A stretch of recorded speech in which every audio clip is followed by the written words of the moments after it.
प्रिय मित्रों, क्या आपको लगता है कि आप परेशानी में जीवन जी रहे हैं? आपके साथ अन्याय हो रहा है? और क्या आपको यह भी लगता है कि कोई और नहीं है जो आपकी परिस्थितियों को समझ सके? कोई नहीं है जो आपकी सहायता कर सके? आप अकेले संघर्ष कर रहे हैं। तो यह अध्ययन आपको एक विश्वास और आशा प्रदान करेगा, क्योंकि यह अध्ययन इस बात को प्रकट करता है कि हर एक मनुष्य के लिए, चाहे वो कोई भी क्यों ना हो, परमेश्वर उपलब्ध है। वो आपकी सहायता करने को तैयार है, परंतु उसके लिए आवश्यक है कि आप अपना भरोसा उस परमेश्वर पर लेके आए। दोस्तों, इस बात को गहराई से जानने और समझने के लिए आइए मेरे साथ इस अध्ययन में शामिल होइए और जानिए कि परमेश्वर आपको कैसे संभालना चाहता है।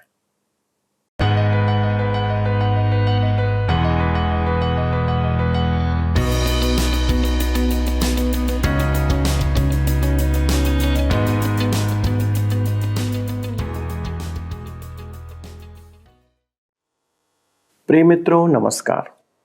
हमारे सत्यवचन बाइबल अध्ययन प्रसारण में आपका स्वागत है। आपके हंसते मुस्कुराते चेहरे देखकर हमें बहुत सुकून मिलता है और हम यही आशा करते हैं कि आप वचन के द्वारा विश्वास में दृढ़ होते जाएं और सदा ऐसे ही मुस्कुराते रहें। मित्रों, हम यहेजकेल द्वारा परमेश्वर की भविष्यवाणियों पर मनन कर रहे हैं और आज हम 29वें अध्याय से अपना अध्ययन आरंभ करेंगे। हमने पिछले अध्ययन में देखा था कि परमेश्वर सोर और सैदा अर्थात सूर और सैदा के विरुद्ध अपना आदेश सुनाता है और इस्राएल के आसपास और उसके दुर्व्यवहार करने वाले देशों को दंड दे रहा है। दोस्तों, अब मिस्र की बारी आती है। आप यकीन मानिए, परमेश्वर मनुष्यों के एक एक काम को परखता है। आप जो भी करें, परमेश्वर उसे परखता रहता है। वह आपके उद्देश्यों को भी समझता है। बहुत सी बार अपने जीवन में हम अच्छा काम बुरी मंशा से करते हैं और बुरा काम भली मंशा से भी करते हैं, पर परमेश्वर दोनों को समझता है। आप परमेश्वर से झूठ नहीं बोल सकते मित्रों। उसके पास सारी बातें एक प्रकार से रिकॉर्ड होती रहती हैं। एक दिन वह आपकी बातों को आपको सुनाकर ही आपको उसका परिणाम देगा। वह आपको उसे वीडियो के समान भी दिखा सकता है कि आपने क्या किया और कैसे किया और क्यों किया। इसलिए मित्रों, हमें अपने कार्य और वचनों के प्रति बहुत सावधान रहना होगा। आज हम देखेंगे कि परमेश्वर मिस्र के बारे में क्या कहता है और उसे दंड देता है। तो चलिए मित्रों, अपने अध्ययन को आरंभ करते हैं और परमेश्वर के वचन के ऊपर ध्यान देते हैं। मित्रों, आइए आज हम अपने अध्ययन को यहेजकेल की पुस्तक अध्याय 29 से आरंभ करें। इसमें हम देखेंगे मिस्र से संबंधित भविष्यवाणी। अनेक रूढ़िवादी टीकाकारों के विचार में मिस्र से संबंधित भविष्यवाणियां सोर संबंधित भविष्यवाणियों की तुलना में अधिक रोचक हैं, परंतु मैं उनमें नहीं हूं। सोर संबंधित भविष्यवाणियां वास्तव में असामान्य हैं। मिस्र संबंधित भविष्यवाणियां भी कम रुचिकर नहीं है। और इस अध्याय में भी एक रोचक भविष्यवाणी है। मिस्र एक महान देश था जिसे उजाड़ा नहीं गया और सदियों तक वह अपनी एकता को संभाले रहा। वह प्राचीनतम राष्ट्रों में से एक है। उसे शहरपनाह की आवश्यकता नहीं थी, क्योंकि उसका सुरक्षा कवच रेगिस्तान था। उसका एक ही प्रवेश द्वार था, नील नदी की घाटी। मिस्र को बस उसी एक स्थान पर अच्छी सुरक्षा का प्रबंध करना था। अतः आप देखेंगे कि मिस्र के नगरों को शहरपनाह की आवश्यकता नहीं थी।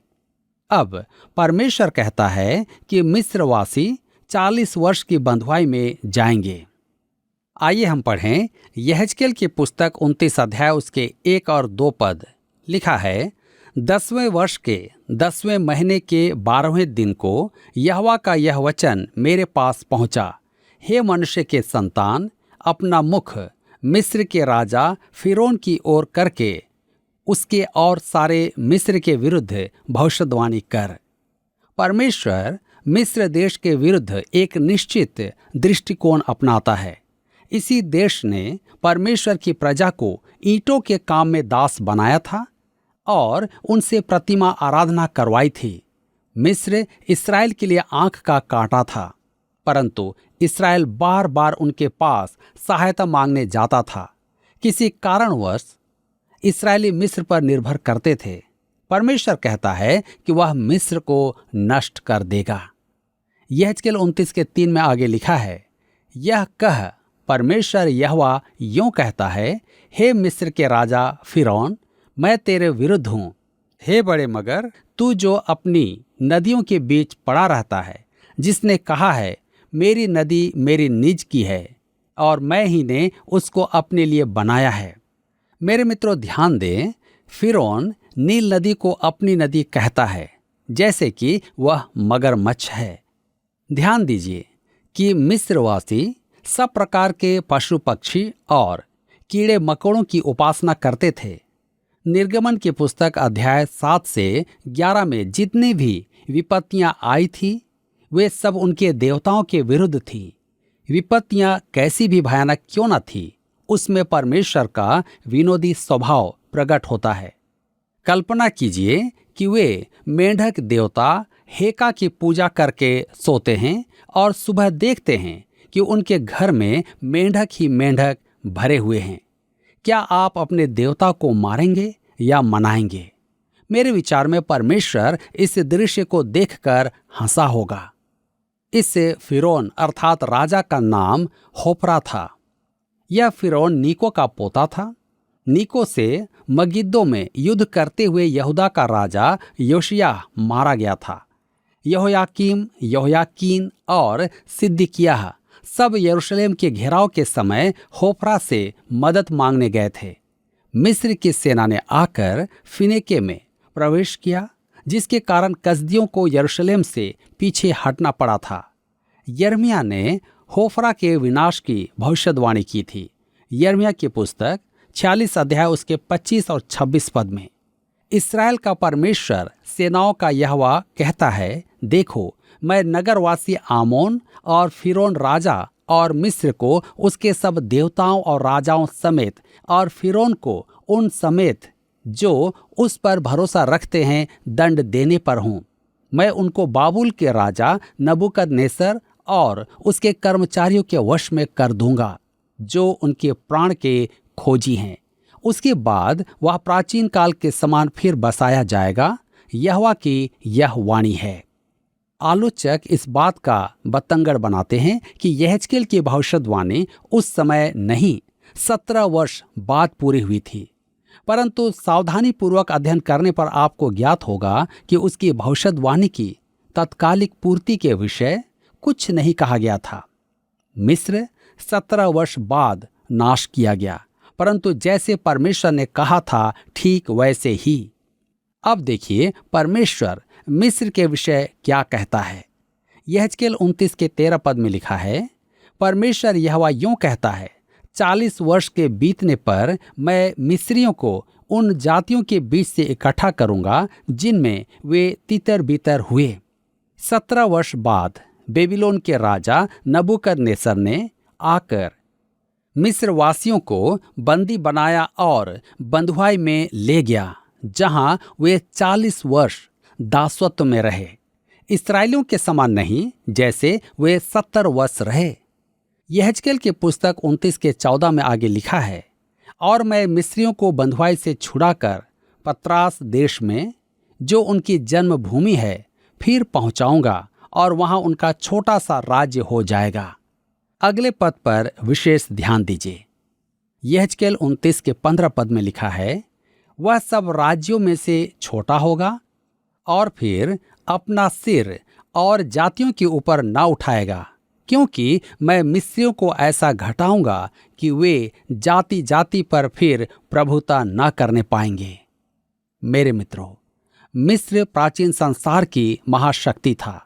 वे इतिहास के आरंभ ही से एक महान राष्ट्र थे। उनके स्मारक और कब्रें प्रकट करती हैं कि उनकी सभ्यता किसी से कम नहीं थी। आज के अनेक सभ्यता की तुलना में किसी से कम नहीं थी। आज के अनेक इतिहासकार कहते हैं कि यूनानियों ने मिस्र से बहुत जानकारी प्राप्त की थी, परंतु परमेश्वर कहता है, मैं नबूकदनेस्सर को तुम्हें बंदी बनाने दूंगा, और यही नहीं, तुम 40 वर्ष दासत्व में रहोगे और उसके बाद स्वदेश लौटोगे, परंतु तब तुम एक छोटा सा राज्य ही होगे, वरन सब राज्यों में सबसे छोटे। मेरे मित्रों, हमने मध्य पूर्व में अनेक स्थानों की यात्रा की है और देखा कि परमेश्वर की भविष्यवाणी कैसी शुद्ध है। यदि आप उसकी राजधानी कायरो जाएं, तो वहां उनकी पतित दशा अवश्य देखेंगे। यहेजकेल 29 उसके 19 और 20 पद में आगे लिखा है, इस कारण परमेश्वर यहोवा यूं कहता है, देख, मैं बेबीलोन के राजा नबूकदनेस्सर को मिस्र देश दूंगा और वह उसकी भीड़ को ले जाएगा और उसकी धन संपत्ति को लूटकर अपना कर लेगा। अतः यही मजदूरी उसकी सेना को मिलेगी। मैंने उसके परिश्रम के बदले में उसको मिस्र देश इस कारण दिया है कि उन लोगों ने मेरे लिए काम किया था। परमेश्वर यहोवा की यही वाणी है। बेबीलोन इन सब देशों को जीतेगा, सोर, मिस्र और निसंदेह इस्राएल। बेबीलोन पहला महान राष्ट्र था। इसी के साथ यहाँ पर हम देखते हैं कि अध्याय 29 समाप्त होता है और अब हम अध्याय 30 में आते हैं। हम देखेंगे मिस्र के लिए विलाप। अध्याय 30 को विलाप गीत माना जाता है। यहेजकेल मिस्र के उजड़ने की भविष्यवाणी करता है और निश्चय ही वह एक उजड़ा हुआ देश है। आइए हम पढ़ें यहेजकेल 30 उसके 1 पद। लिखा है, फिर यहोवा का यह वचन मेरे पास पहुंचा। यह वाक्यांश कितनी बार दोहराया गया है मैं नहीं जानता। यहेजकेल किसी के मन में संदेह को स्थान नहीं देना चाहता था कि यह किसका वचन है।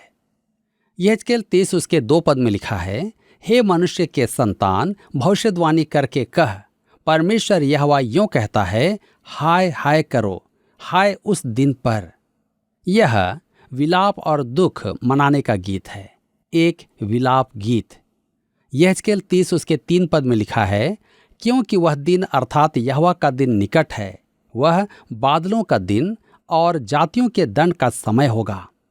मेरे मित्रों, वहां बादलों का आना बड़ी असामान्य बात है, क्योंकि वहां वर्षा 1 इंच से भी कम होती है। वे जल के लिए नील नदी पर आश्रित रहते हैं। प्रसंगवश वे नील नदी के मगरमच्छों की उपासना करते थे, वरन प्राणी जगत में प्रत्येक जंतु की उपासना करते थे।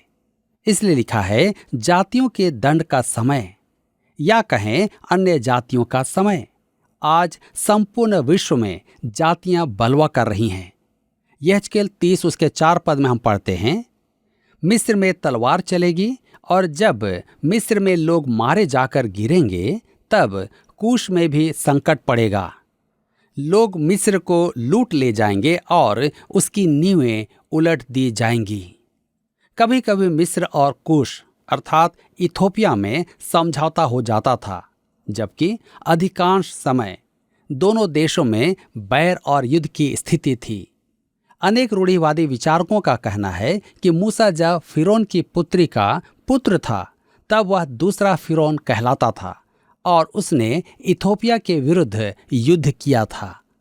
यहेजकेल 30 के 5 में लिखा है, कूश, पूत, लूद और सब दोगले और कुब लोग और वाचा बांधे हुए देश के निवासी मिस्रियों के संग तलवार से मारे जाएंगे।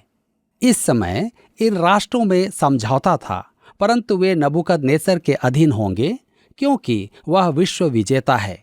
वह दानियल की पुस्तक अध्याय 2 के अनुसार सोने का सिर है।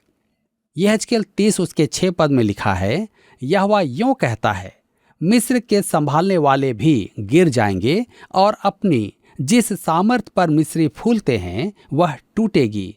मिगदोल से लेकर सवेने तक उसके निवासी तलवार से मारे जाएंगे।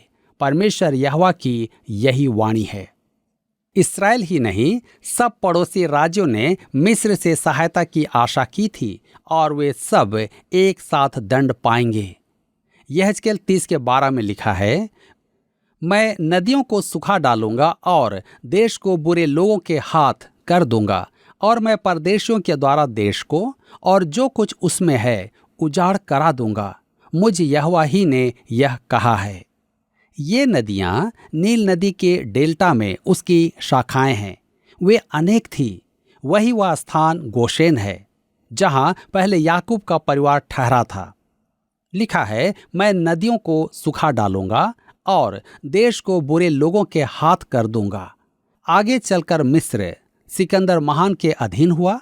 उसके मरणोपरांत उसके सेनापतियों ने उसका जीता हुआ क्षेत्र बांट लिया था। क्लियोपेट्रा जो एक यूनानी थी, मिस्र पर राज कर रही थी। आगे लिखा है, और मैं परदेशियों के द्वारा देश को और जो कुछ उसमें है उजाड़ कर दूंगा।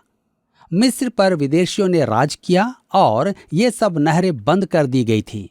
मैं तो वहां नहीं गया, परंतु मेरा मित्र जो वहां गया था उसने बताया कि वह संपूर्ण क्षेत्र आज दलदल है। परमेश्वर ने कहा था कि वह उस देश को उजाड़ कर देगा और आज वह उजड़ा हुआ ही है। यहेजकेल 30:13 में लिखा है, परमेश्वर यहोवा यूं कहता है, मैं नोप में से मूर्तों को नाश करूंगा और उसमें की मूर्तों को रहने न दूंगा। फिर कोई प्रधान मिस्र देश में न उठेगा और मैं मिस्र देश में भय उपजाऊंगा। लिखा है, मैं नोप में से मूर्तों का नाश करूंगा। नोप मेम्फिस है जो यहेजकेल के समय में एक महानगर था। वह एक धनाढ्य नगर था जहां मूर्तियों की बहुतायत थी। सड़क के दोनों ओर मूर्तियां ही मूर्तियां थी। वह नगर की सजावट थी। मूर्तियों का ऐसा प्रदर्शन किसी और नगर में नहीं था। परमेश्वर कहता है कि वह मूर्तियों का नाश कर देगा। आज मेम्फिस में एकमात्र मूर्ति है तो वह केवल रामसेस की एक बड़ी सी प्रतिमा है। वह भूमि पर गिरी पड़ी है और सुरक्षित करने के लिए उसके चारों ओर एक इमारत का निर्माण किया गया है। परमेश्वर ने जो कहा था वही किया। उसने वहां से मूर्तियां समाप्त कर दी। आगे लिखा है, फिर कोई प्रधान मिस्र देश में न उठेगा। आज मिस्र में राजवंश नहीं है और न ही कोई शासक महान कहलाने योग्य है। उन्हें सहायता और सहयोग के लिए अन्य राष्ट्रों की ओर देखना पड़ता है। यहेजकेल 30:15 में लिखा है, सीन जो मिस्र का दृढ़ स्थान है, उस पर मैं अपनी जलजलाहट भड़काऊंगा और नो की भीड़ भाड़ का अंत कर डालूंगा।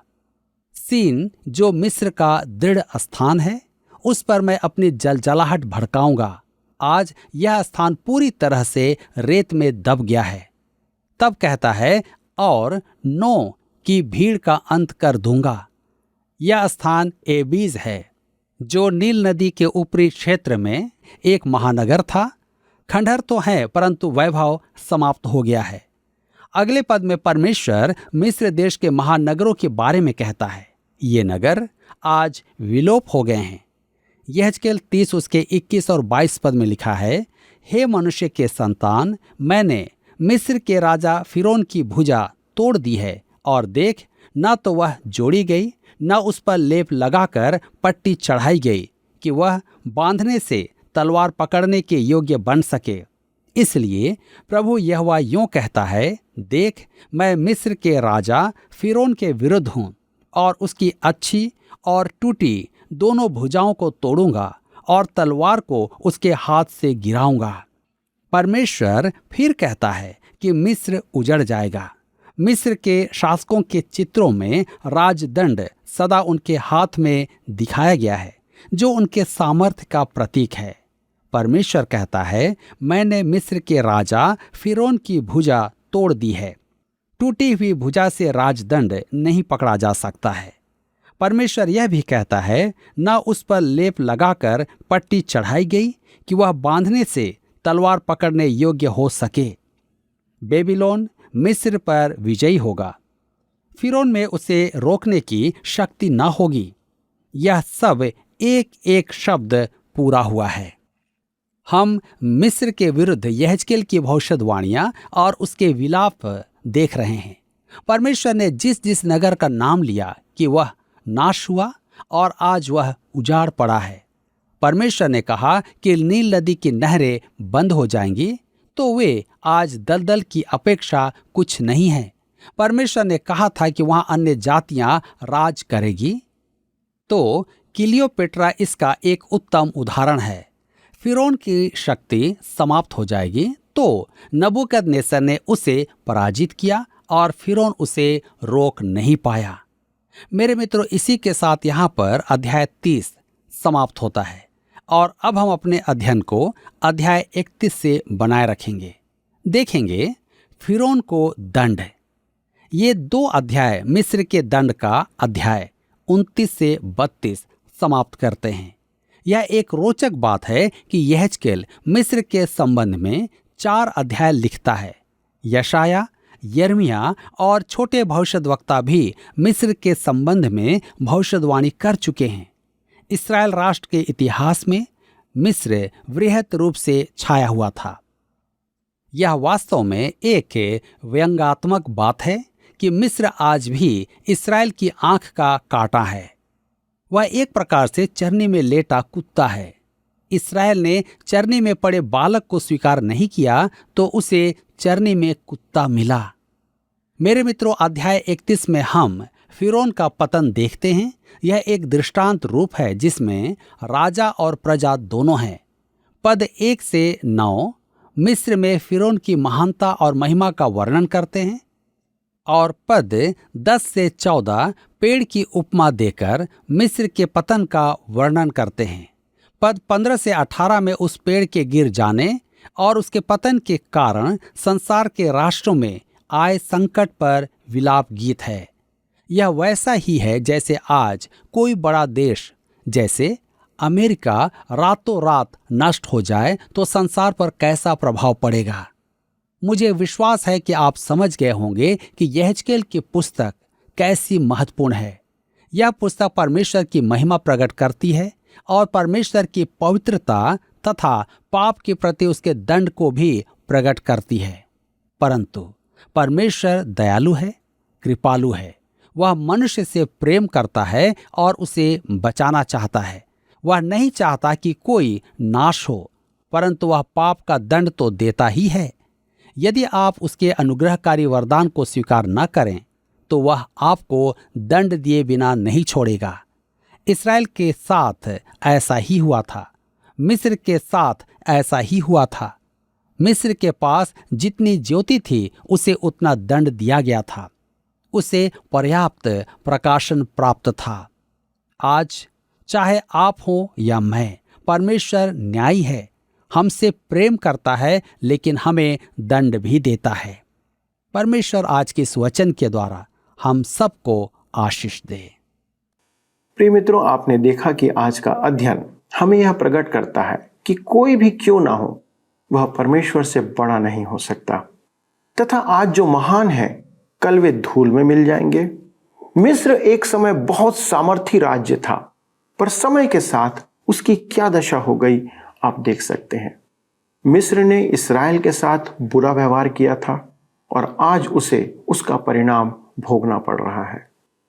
हमें सदा इस बात को याद रखना चाहिए कि यदि आज परमेश्वर ने हमें सामर्थ और पद दिया है, तो हमें ईमानदारी और विश्वास योग्यता के साथ उसे पूरा करना होगा। दोस्तों, परमेश्वर हमें सदा परखते रहता है। समय आने पर परमेश्वर की लाठी चलती है और हमें या तो पुरस्कृत करती है या फिर दंड देती है। मिस्र एक समय बहुत महान देश था और याकूब की संतानों ने वहां पनाह लिया, पर उन्होंने उनके साथ बहुत बुरा व्यवहार किया। उस समय तो परमेश्वर ने उसे देखा, पर समय आने पर उन्हें उसका प्रतिफल दिया गया। बहुत सी बार हम विचार करते हैं कि हम अन्याय सह रहे हैं, लोग आप पर भार डाल रहे हैं, आपके साथ नाइंसाफी की जा रही है और आपको लगता है कि कोई इस बात को नहीं देखता। पर आप याद रखिए कि परमेश्वर किसी के साथ अन्याय होने नहीं देगा। यदि आपके साथ कोई ऐसा कर रहा है तो एक दिन परमेश्वर उसका बदला अवश्य लेगा। बस आपको ये बातें परमेश्वर के हाथ में छोड़ देनी है। एक विश्वासी होने के नाते आपको सिर्फ परमेश्वर पर विश्वास रखकर उसके हाथों में सब कुछ छोड़ देना है। क्या आप ऐसा करने जा रहे हैं दोस्तों? क्या आप ऐसा करते हैं? यदि नहीं तो अपनी सारी चिंता और परेशानियां आज परमेश्वर पर डाल दीजिए। वह आपको एक दिन शिरोमणि करेगा। आइए प्रार्थना करें। स्वर्गीय परमेश्वर पिता, आपका वचन सदा हमारे मनों में, हमारे हृदय में तसल्ली प्रदान करता है। प्रभु, संसार में हम दुखी होते हैं, परेशान होते हैं, अन्याय हमारे साथ कई बार होता है, लेकिन अनुग्रह करें पिता कि हम सभी परिस्थितियों को आपके हाथों में छोड़ने वाले हों। हम स्वयं बदला लेने के लिए नहीं, परंतु आपको इंटरवेन करने के लिए, आपको बीच में हस्तक्षेप करने के लिए हम विचार करें, ढाढ़स बांधें। मनुष्य होने के नाते यह संभव नहीं होता हमारे से, लेकिन प्रभु हमारे मन को ऐसा तटस्थ बनाए कि हम आप पर विश्वास और भरोसा रखें। पिता, हमारे कितने भाई बहन, जवान बच्चे अन्याय का सामना कर रहे हैं। कितने ऐसे लोग हैं जो विषम परिस्थितियों में जीवन जी रहे हैं और आज उन्हें लगता है कि उनको छुड़ाने वाला, वहां से बाहर निकालने वाला कोई नहीं है। प्रभु, आज का वचन उनके मनों में ढाढ़स प्रदान करें, तसल्ली दे प्रभु कि वो आप पर संपूर्ण रीति से विश्वास और भरोसा रखें और आप उनके विश्वास का आदर करें। उनके लिए प्रभु आप एक सरल मार्ग निकालें ताकि वे जय जयकार करते लौटने पाएं, जय जयकार के साथ आपकी महिमा करने पाएं। विनती को सुनने के लिए धन्यवाद देते हुए प्रभु यीशु क्रिस्त के नाम से मांगते हैं, आमीन। प्रिय मित्रों, मुझे उम्मीद है कि आज का अध्ययन आपके हृदय में सीधे सीधे गया होगा, क्योंकि आपके लिए एक उम्मीद और आशा आज के वचन ने दिया है।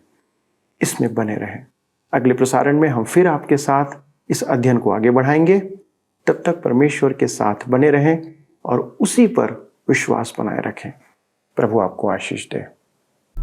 आइए अब हम प्रश्नों को देखें। पिछले प्रश्न का उत्तर है बी, ख्रिस्त विरोधी। मसीह यीशु का इनकार करने वाला और उसकी नकल करने वाला ख्रिस्त विरोधी का प्रतीक है। आज के अध्ययन पर आधारित प्रश्न है। नोप, जिसे मेम्फिस भी कहा जाता है, उस शहर में सड़कों के दोनों तरफ खाली स्थान थी।